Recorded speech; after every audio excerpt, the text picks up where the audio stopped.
The reason this happens is because the Earth, the northern hemisphere, is tilted towards the sun. And it means that the North Pole actually has 24 hours of daylight today. In the north, it is the summer solstice. The South Pole, though, has 24 hours of dark, where here it is the winter solstice. So yes, the longest day from here on in, the days get shorter, so let's just not talk about that. Enjoy the daylight while it lasts.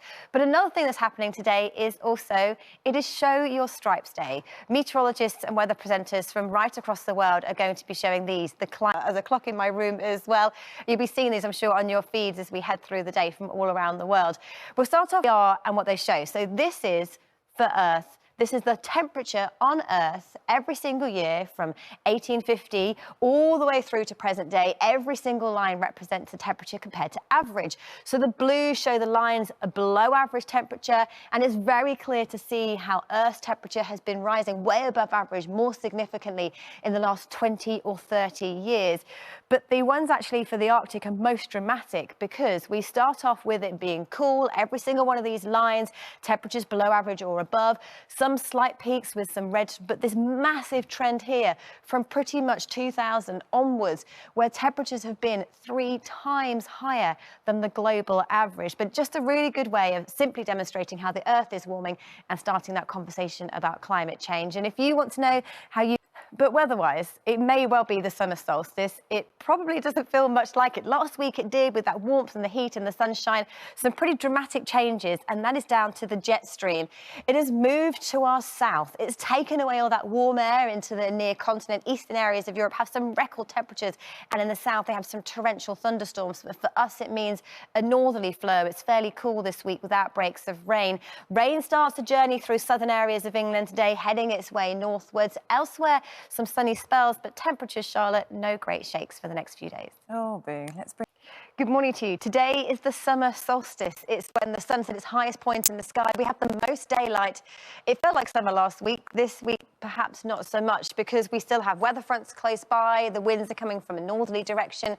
Temperatures average at best. Spells of rain coming across the country. Not a washout, but there will be wet weather most days before high pressure moves in. And at the moment, it looks as though it could settle down as we head into the weekend. But for today, it is cloudy, cool and wet through southern areas of England. Elsewhere, some patchy rain through northern areas of England, and in between some sunshine, so a really messy looking day ahead. This is how it looks first thing this morning.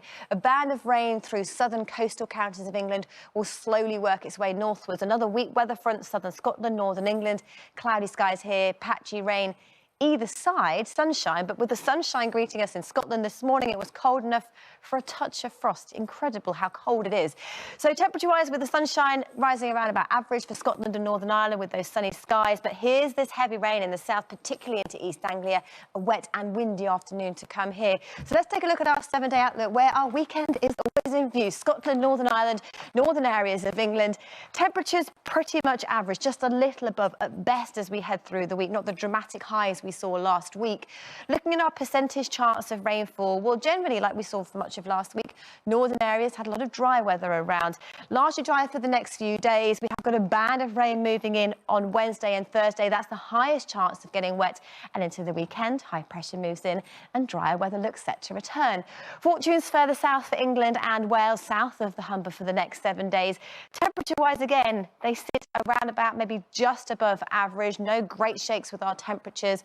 Percentage chance of rainfall is really divided. Actually, not too high today because the rain is just focused in the south. A drier outlook with a few showers for the next few days. Watching a band of rain on Friday, but then hopefully drier into the weekend.